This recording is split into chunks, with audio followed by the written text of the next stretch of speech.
আমরা আজকে দেখব কটলিনের মধ্যে ইনহেরিটেন্স। আমরা এর আগের ক্লাসে ইনহেরিটেন্স দেখছিলাম, তো আজকে আমরা দেখব ইনহেরিটেন্সের মধ্যে কনস্ট্রাক্টর কিভাবে বিহেভ করে। তো আমরা জানি কটলিনের মধ্যে কনস্ট্রাক্টর হচ্ছে দুই ধরনের, একটা হচ্ছে প্রাইমারি কনস্ট্রাক্টর আর একটা হচ্ছে সেকেন্ডারি কনস্ট্রাক্টর। তো আমরা প্রথমে দেখব প্রাইমারি কনস্ট্রাক্টর কিভাবে বিহেভ করে, পরবর্তীতে আমরা দেখব সেকেন্ডারি কনস্ট্রাক্টর কিভাবে বিহেভ করে। তো আমরা জানি প্রাইমারি কনস্ট্রাক্টর কিভাবে ডিক্লেয়ার করে আসতে হয়। তো মনে করে নিলাম আমার এখানে আমার দুইটা ভেরিয়েবল আছে। সাজ ফর আমি ধরে নিলাম একটা হচ্ছে ভেরিয়েবল এক্স আর একটা হচ্ছে ভেরিয়েবল ওয়াই, এই দুইটাকে আমি কনস্ট্রাক্টরের মাধ্যমে ইনিশিয়ালাইজ করব। তো এটা কনস্ট্রাক্টর কিভাবে ক্রিয়েট করতে হয় সেটা আমরা জানি। তো এখানে দিলাম এক্স, এটার ইন্টিজার, এটা হচ্ছে ইন্টিজার টাইপের একটা ভ্যালু। আর একটা মনে করেন আমার ভ্যালু আছে যেটা হচ্ছে জেড। জেড এটা হচ্ছে মনে করেন আমার স্ট্রিং টাইপের একটা ভ্যালু, স্ট্রিং টাইপের একটা ভ্যালু। তো এই দুইটা ভ্যালু আমরা কিভাবে ইনিশিয়ালাইজ করতে পারি, আমি আপাতত এই ভেরিয়েবল, আচ্ছা এই ভেরিয়েবলটা এখান থেকে আমি ডিলিট করে দিলাম, এটাকে আমি এখান থেকে ডিলিট করে দিলাম। ডিলিট করার পরে এখান থেকে আমি এই ভেরিয়েবলটা আমি চাচ্ছি কনস্ট্রাক্টরের মাধ্যমে ইনিশিয়ালাইজ করব। সো আমি এখানে দিয়ে দিলাম এক্স, অর্থাৎ আমি কনস্ট্রাক্টরের মাধ্যমে অ্যানিমাল ক্লাসকে যখন কল করা হবে, অ্যানিমাল ক্লাসের যখন অবজেক্ট ক্রিয়েট করা হবে, সাথে এর কনস্ট্রাক্টরের প্যারামিটার একটা হচ্ছে ইন্টিজার এক্স এর জন্য দিতে হবে আর একটা হচ্ছে স্ট্রিং জেড এর জন্য দিতে হবে। সো আমরা এভাবেও করতে পারি, অথবা ইনিট মেথডের মধ্যেও আমি করতে পারি। আমি এখানে আরেকটা ভেরিয়েবল ডিক্লেয়ার করলাম যেটার নাম হচ্ছে জেড। এটা হচ্ছে আমার স্ট্রিং টাইপের, এটাকে আমি জেড দিয়ে ইনিশিয়ালাইজ করলাম, মানে কনস্ট্রাক্টরের মাধ্যমে করলাম। এই অংশটুকু আমরা চাইলে এভাবেও করতে পারি, অথবা আমি চাইলে ইনিট মেথডের মাধ্যমেও এটাকে করা যাবে।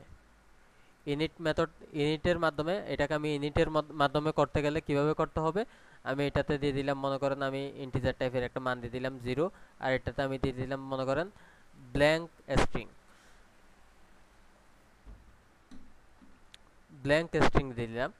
তো এরপর আমি এখানে বলতে পারি দিস ডট এক্স ইকুয়াল হচ্ছে এক্স, আর একটা হচ্ছে দিস ডট জেড ইকুয়াল হচ্ছে জেড। ইনিশিয়ালাইজ করলাম। ইনিশিয়ালাইজ হওয়ার আগে মনে করেন আমি এখানে একটা লাইন প্রিন্ট দিতে চাচ্ছি, সিম্পলি বোঝার জন্য। প্রিন্ট লেন,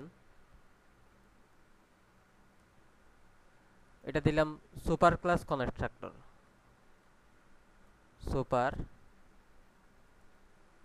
আচ্ছা অনলি সুপারই লিখলাম। এরপরে যদি আমার এখানে মনে করেন এখানে যদি সুপার ক্লাসে যদি কোনো প্রাইমারি কনস্ট্রাক্টর থাকলে আমার সাব ক্লাসের মধ্যে অবশ্যই একটা কনস্ট্রাক্টর থাকতে হবে। সাব ক্লাসের মধ্যে অবশ্যই যে একটা কনস্ট্রাক্টর থাকতে হবে, যে কনস্ট্রাক্টরের মধ্যে আমার এই ভ্যালুগুলো রাখতে হবে। এই ভ্যালুগুলা আমার এখানে কন্ট্রোল সেট, এটা এই ভ্যালুগুলা আমার এই কনস্ট্রাক্টরের মধ্যে, সাব ক্লাসের মধ্যে কনস্ট্রাক্টরের এই ভ্যালুগুলা থাকতে হবে, যে ভ্যালুগুলো আমরা এখানে সুপার ক্লাসের মাধ্যমে ইনিশিয়ালাইজ করতে পারি। এটা হচ্ছে এক্স জেড। ইনিশিয়ালাইজ যদি হয়ে যায় তাহলে এখানে আমার কোনো ধরনের এরর আর থাকবে না। অর্থাৎ এই আমি এই ক্যাট ক্লাসকে যখন কল করব আমার এখানে অবশ্যই দুইটা ভ্যালু পাস করাতে হবে। এখন আমার এটা এরর দেখাচ্ছে কারণ এটা হচ্ছে আমার এখানে দুইটা ভ্যালু পাস করাতে হবে। সো আমি এটাকে ব্লক করে দিচ্ছি। এখানে দুইটা ভ্যালু পাস করাতে হবে, একটা হচ্ছে এক্স এর জন্য আর একটা হচ্ছে জেড এর জন্য। এখন মনে করেন আমি যদি এই কনস্ট্রাক্টরের মাধ্যমে আমার এই ক্লাসের ভেরিয়েবল ওয়াই এটাকে যদি ইনিশিয়ালাইজ করতে যাই, তাহলে আমার এখানে ওয়াইটা দিতে হবে, ওয়াই। এটার টাইপ হচ্ছে মনে করেন ইন্টিজার, দিয়ে দিলাম। তো আশা করি কোনো ভুল থাকার কথা না। তো এখন আমি এই ওয়াইটাকে আমি চাচ্ছি কনস্ট্রাক্টরের মাধ্যমে করব। তো এটাকেও আমি ইনিট ব্লকের মধ্যে নিয়ে আনি। ইনিট ব্লকের মধ্যে আমি এখানে বললাম this dot y equal y. তো আর কোনো এরর নাই। তো এটা যখন কল হবে, এটা কল হওয়ার আগে আমি এখানে একটা প্রিন্ট দিতে চাচ্ছি, প্রিন্ট লেন। এটার মধ্যে দিয়ে দিলাম সাব টাইপ, সাব। অর্থাৎ আমি যেটা বলতে চাচ্ছি, যদি আমি এখানে ক্যাট ক্লাসের কোনো অবজেক্ট ক্রিয়েট করি, অবজেক্ট ক্রিয়েট করলে আমার এখানে তিনটা প্যারামিটার দিতে হবে, একটা হচ্ছে জেড এর জন্য, আর একটা হচ্ছে এক্স এর জন্য, আর একটা হচ্ছে ওয়াই এর জন্য। তো আমি প্রথমে ওয়াই এর জন্য দিলাম মনে করেন 10, জেড এর জন্য দিলাম মনে করেন 20, আরেকটা এখানে স্ট্রিং দিয়ে দিলাম হ্যালো হ্যালো। তো এটা যখন কল, এখান থেকে যখন কনস্ট্রাক্টর কল করলাম, কনস্ট্রাক্টরের পরে আমি মনে করেন এই অংশটুকু আমি উঠাই দিলাম।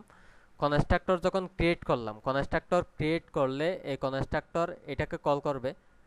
এটাকে কল হওয়ার আগে এটা এটাকে যদি কল করে তাহলে সে কি করবে, এই ইনিট মেথডের মধ্যে যা যা কিছু আছে সেটা প্রিন্ট দিবে। তাহলে আমরা আশা করতেছি এখানে প্রিন্ট হিসেবে আসার কথা সাব। সো আমরা প্রথমে আমাদের এক্সপেক্টেড রেজাল্টটা আমরা দেখে নিই।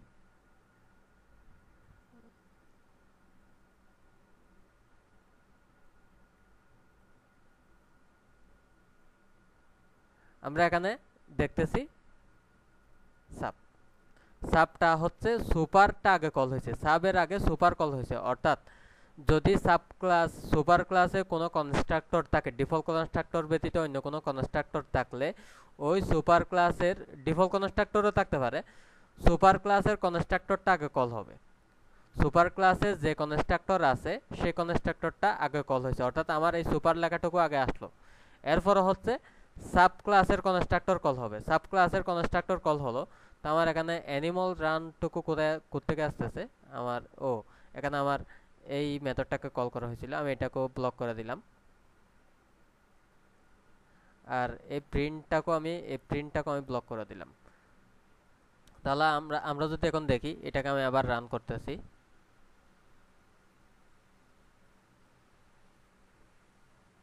তাহলে আমরা এখানে দেখতেছি আগে সুপার ক্লাস কল হয়েছে, এরপরে সাব ক্লাস কল হয়েছে। অর্থাৎ সুপার ক্লাসের কনস্ট্রাক্টর যেটা আছে, সুপার ক্লাসের কনস্ট্রাক্টর যেটা আছে এটা সবার আগে কল হবে যদি আমার সুপারের মধ্যে কোনো কনস্ট্রাক্টর, সুপারের কনস্ট্রাক্টরটা সবার আগে কল হবে। সো সুপারের মধ্যে যদি ডিফল্ট কনস্ট্রাক্টর বাদে যদি অন্য কোনো কনস্ট্রাক্টর থাকলে, তাহলে অবশ্যই সাব ক্লাসের মধ্যে এখানে যে প্যারামিটারগুলো আছে, এখানে সাব ক্লাসের মধ্যেও সেম প্যারামিটারগুলো দিয়ে এটাকে ইনিশিয়ালাইজ করে দিতে হবে। তো এই এক্স মানে হচ্ছে বর্তমানে এই এক্সটা, আর এই জেড মানে হচ্ছে বর্তমানে এই জেডটা। অর্থাৎ সুপারকে ইনিশিয়ালাইজ করার পূর্বে আমার সাব ক্লাসকে ইনিশিয়ালাইজ করার পূর্বে, সাব ক্লাসকে ইনিশিয়ালাইজ করার আগে আমার সুপার ক্লাসকে ইনিশিয়ালাইজ করে আসতে হবে। এজ ইট ইজ জাভার মধ্যে আমরা যেরকম রুলস দেখছিলাম, আমরা যদি সাব ক্লাসের মধ্যে কোনো কনস্ট্রাক্টর থাকলে সাব ক্লাসের আগে সুপার ক্লাসকে কল করতে হবে। এবং সুপার হচ্ছে সবার একটা first line, very first line হচ্ছে সুপার, এটা আমরা জাভার মধ্যে দেখছিলাম। তো অর্থাৎ আমি যেটা বলতে চাচ্ছি, আমার যদি এখানে ডিফল্ট কনস্ট্রাক্টর বাদে যদি অন্য কোনো কনস্ট্রাক্টর থাকলে সেই কনস্ট্রাক্টরকে সবার আগে সাব ক্লাসের মধ্যে কল করতে হবে। সো সেটা করলাম। সেটা করার পরে আমার সাব ক্লাসের নিজস্ব একটা ভেরিয়েবল ছিল ওয়াই, এই ওয়াইকে আমি ইনিট মেথডের মাধ্যমে ইনিশিয়ালাইজ করলাম। সো এখন আমি যদি এই প্রিন্টগুলো দেখতে চাই আমার ওয়াই এর মধ্যে কি কি আছে, আমি সিম্পলি এখানে এই ইট মেথডের মধ্যে আমি একটা লাইন প্রিন্ট দিতে পারি, প্রিন্ট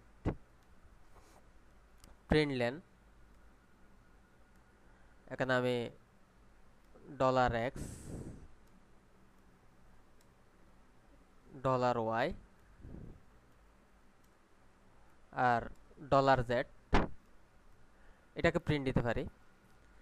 তো এটাকে প্রিন্ট দিতে গেলে আমার এই ইট মেথডটাকে উঠাই দিতে হবে, এটাকে উঠাই দিলাম। এখন আমি এটাকে রান করব।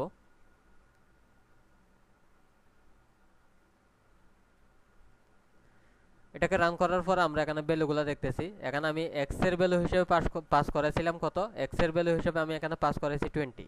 এই যে এখানে এক্স এর ভ্যালু 20 পাস করাইছি, ওয়াই এর ভ্যালু পাস করানো হয়েছে 10, এখানে আমরা দেখতেছি 10।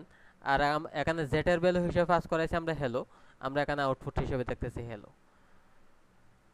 তো আর এই ইট মেথডটা কল হওয়ার আগে আমি এখানে আরেকটা লাইন প্রিন্ট দিয়েছিলাম ক্যাট ইট, এখানে আমরা ক্যাট ইটটুকু প্রিন্ট হিসেবে দেখতে পাচ্ছি। তাহলে আমরা দেখে নিলাম, যদি প্রাইমারি কনস্ট্রাক্টর থাকে, প্রাইমারি কনস্ট্রাক্টরের মধ্যে যদি প্যারামিটার থাকে, তো প্যারামিটারগুলোকে আমার এখানে ক্যাট ক্লাসের কনস্ট্রাক্টরের মধ্যে অবশ্যই একটা কনস্ট্রাক্টর থাকতে হবে, যে কনস্ট্রাক্টরটা এই সুপার ক্লাসের প্যারামিটারকে ইনিশিয়ালাইজ করতে পারে। সুপার ক্লাসের যে কনস্ট্রাক্টর আছে এই কনস্ট্রাক্টরটাকে আগে কল করবে। তো আমরা দেখে নিলাম প্রাইমারি কনস্ট্রাক্টর কিভাবে বিহেভ করে। এখন আমরা দেখব যদি আমার সেকেন্ডারি কনস্ট্রাক্টর থাকে, মনে করেন আমার এই প্রাইমারি কনস্ট্রাক্টর এখন আর নাই, আমার সেকেন্ডারি কনস্ট্রাক্টরটা কিভাবে বিহেভ করে সেটা আমরা এখন দেখে নিব। তো সেটার জন্য আমি চাইলে আরও একটা এক্সাম্পল বানাইতে পারি, করে নিতে পারি। তো এটার জন্য আমি এখানে আরও একটা ক্লাস ক্রিয়েট করব, প্যাকেজ ক্রিয়েট করব। এখানে প্যাকেজটা দিলাম আমি, মনে করেন সেকেন্ডারি সেকেন্ডারি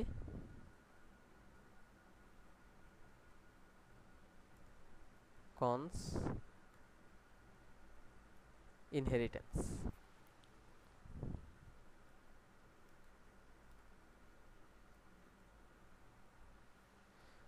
ফিনিশ করলাম। ফিনিশ করার পর আমি সিম্পলি এখানে যেই কোডটুকু আছে এটাকে একটু কপি পেস্ট করতেছি। এটাকে আমি কপি করে নিলাম। কপি করার পরে আমি এটার মধ্যে পেস্ট করব।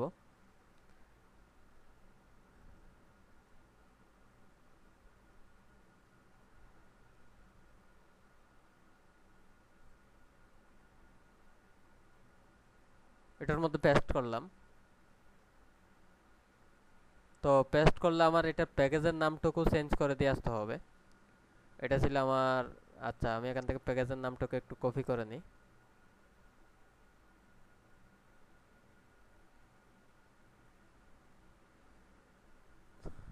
দেন এটাকে আমি সেভ করলাম। সেভ করার সাথে সাথে আমার যে এররগুলো ছিল সবগুলো চলে গেল। এখন আমি এখানে ইউজ করব হচ্ছে আমার সেকেন্ডারি কনস্ট্রাক্টর। তো সেকেন্ডারি কনস্ট্রাক্টর ইউজ করলে আমার এই ইনিটের প্রয়োজনীয়তা নাই, এটাকে আমি বাদ করে দিলাম। একইভাবে যদি আমার সেকেন্ডারি কনস্ট্রাক্টর থাকে তাহলে আমি এখানে আর কনস্ট্রাক্টর ইউজ করতে পারবো না, এটাকেও বাদ করে দিলাম। দেন আমি এটাকেও বাদ করে দিলাম। তো এটার মধ্যে আমি সিম্পলি কনস্ট্রাক্টরটা দিয়ে দিলাম। এখন আমার যদি এখানে সেকেন্ডারি কনস্ট্রাক্টর থাকে, সার্চ ফর, মনে করেন আমার এখানে একটা কনস্ট্রাক্টর আছে সেকেন্ডারি কনস্ট্রাক্টর।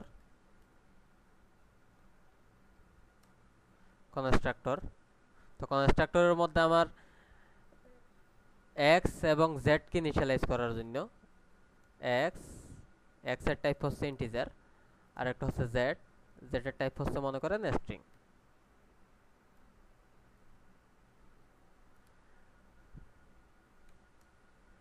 এখানে আমি বলে দিলাম দিস ডট এক্স ইকুয়াল হচ্ছে এক্স, এরপরে হচ্ছে দিস ডট জেড ইকুয়াল হচ্ছে জেড। ইনিশিয়ালাইজ করলাম। এটার মধ্যে আমি একটা লাইন প্রিন্ট দিয়ে আসি, প্রিন্ট লেন সুপার। এখন কথা হচ্ছে আমার যদি এখানে সেকেন্ডারি কনস্ট্রাক্টর থাকে, সুপার আমি এখানে আর কনস্ট্রাক্টর ডিফল্ট কনস্ট্রাক্টরকে আর ইউজ করতে পারবো না, অ্যানিমাল ক্লাসের মধ্যে আর ডিফল্ট কনস্ট্রাক্টরকে ইউজ করতে পারবো না। তবে আমার এখানেও এই ক্যাট ক্লাসের মধ্যে অর্থাৎ সাব ক্লাসের মধ্যে আমার একটা সেকেন্ডারি কনস্ট্রাক্টর থাকতে হবে। সাব ক্লাসের মধ্যেও আমার একটা সেকেন্ডারি কনস্ট্রাক্টর অবশ্যই থাকতে হবে। সো আমি এখানে একটা সেকেন্ডারি কনস্ট্রাক্টর দিয়ে দিলাম। এখানে আমি ওয়াইটাকেও ইনিশিয়ালাইজ করব, ওয়াই টাইপ হচ্ছে ইন্টিজার। তো ইন্টিজার টাইপ দিলাম। এখানে আমি জাস্ট ওয়াইটাকে ইনিশিয়ালাইজ করব, ওয়াই, আর এখানে দিলাম ওয়াই, এটারে দিলাম সাব, আর এই জেডটাকে আমি আর ইনিশিয়ালাইজ করলাম না। এখন কথা হচ্ছে আমার যদি এখানে সেকেন্ডারি কনস্ট্রাক্টর থাকে তাহলে এই সেকেন্ডারি কনস্ট্রাক্টরটাকে আমার সাব ক্লাসের মধ্যে সেকেন্ডারি কনস্ট্রাক্টরটাকে কল করতে হবে, সবার আগে কল করতে হবে। তো সবার আগে কল করার জন্য আমরা জানি জাভার মধ্যে আমরা সুপার কিওয়ার্ড ইউজ করতাম, এখানেও আমার সুপার কিওয়ার্ডটা ইউজ করতে হবে, বাট এটা হচ্ছে মেথডের, এটা হচ্ছে আমার এখানে সিগনেচারের মধ্যে। সুপারের মধ্যে আমার এখানে যেহেতু দুইটা প্যারামিটার আছে, একটা এক্স আর একটা জেড, তাহলে আমার এখানে সিম্পলি বলে দিতে হবে এক্স এবং জেড। অর্থাৎ এই এক্স মানে এই এক্স, এই জেড মানে এই জেড। এখানে আমার নামের ডিফারেন্স হতে পারে। আমি যদি মনে করেন এখানে রাখতে চাচ্ছি এটা হচ্ছে, এটা যদি আমি রাখতে চাচ্ছি মনে করেন এ, আর এটা যদি আমি মনে করেন রাখতে চাচ্ছি বি, আমি এখানে সিম্পলি পাস করে দিব এ এবং বি, এ আর এটাকে পাস করাবো বি। তাহলে আমার এখানে কোনো ধরনের ইরর থাকবে না। অর্থাৎ নামের এখানে নাম যা কিছু হতে পারে, নাম এখানে যা কিছু হতে পারে। সুপারের সুপার মানে কি? সুপার মানে হচ্ছে এই কনস্ট্রাক্টরকে কল করতেছে, এই কনস্ট্রাক্টরের মধ্যে এখন এক্স এর ভ্যালুকে এ দ্বারা ইনিশিয়ালাইজ করবে, ওয়াই এর ভ্যালুকে জেড এর ভ্যালুকে বি দ্বারা ইনিশিয়ালাইজ করবে, এতটুকুই। তো এখন যেহেতু আমার এখানে অ্যানিমাল ক্লাসের মধ্যে, ক্যাট ক্লাসের মধ্যে একটা কনস্ট্রাক্টর আছে, সোফার আমার এই কনস্ট্রাক্টরের জন্য আমার এখানে তিনটা ভ্যালু দিতে হবে। এজ ইট ইজ আমরা আগের থেকে তিনটা ভ্যালু দিয়ে রাখছি। একটা হচ্ছে 10, 10 হচ্ছে আমরা আমাদের ওয়াই এর মান, আর 20 হচ্ছে এ এর মান, আর বি বি হচ্ছে এখানে বি এর মান হচ্ছে হ্যালো। সো আমার এখানে যেহেতু আমার এখানে যেহেতু আমার ইয়া নাই, এই ওয়াই জেড নাই, বাট আমি এখানে দেখতেছি এখানে আমরা সরি এক্স এবং জেড নাই, বাট আমরা এখানে দেখতেছি এক্স এবং জেডটা ইউজ করতেছি। এক্স এবং জেড এটা হচ্ছে সুপারের এক্স জেডকে নির্দেশ করতেছে, সুপারের এক্স এবং জেডকে নির্দেশ করতেছে। ফাইনালি আমরা যখন এখান থেকে ইট মেথডটাকে কল করা হবে, তাহলে আমার এই ভ্যালুগুলো এখানে প্রিন্ট দিবে ক্যাট ইটের পরে। তো আমরা জানি এখানে যেহেতু সুপারের আমরা যেহেতু এখানে সাবক্লাসের কনস্ট্রাক্টরকে কল করতেছি অবজেক্ট ক্রিয়েশনের মাধ্যমে। সাবক্লাসের কনস্ট্রাক্টর সবার প্রথমে সবার আগে সে সুপারের কনস্ট্রাক্টরকে কল করবে। অর্থাৎ আমরা আউটপুট হিসেবে দেখব সুপার লেখাটা আগে আসবে, যেহেতু এটা আগে কল হবে। দেন আমরা দেখব সাব লেখাটা আসবে। সাব লেখার পরে আমরা যেহেতু এখানে মানগুলা প্রিন্ট দেওয়ার জন্য ইট মেথডটাকে কল করছি, সো আমরা দেখব ক্যাট ইটের পরে এই ভ্যালুগুলা প্রিন্ট আসবে। তো আমরা দেখে আসি, এটা রান করি।